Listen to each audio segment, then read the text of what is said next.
I am just quickly going to show you how we do the turn action that we use in our new circular blanket.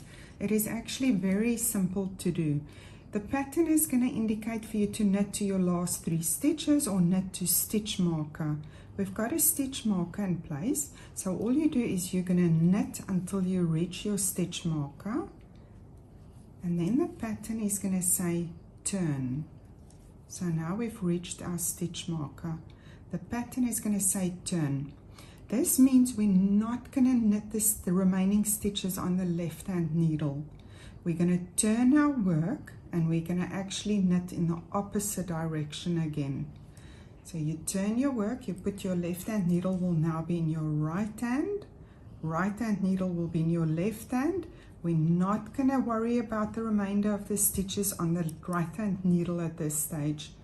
You will remove your stitch marker and then you will knit the following row as indicated in your pattern. So all we do is we turn our work around without knitting the remainder of the stitches that was on the left hand needle. And that is how you do the turn action.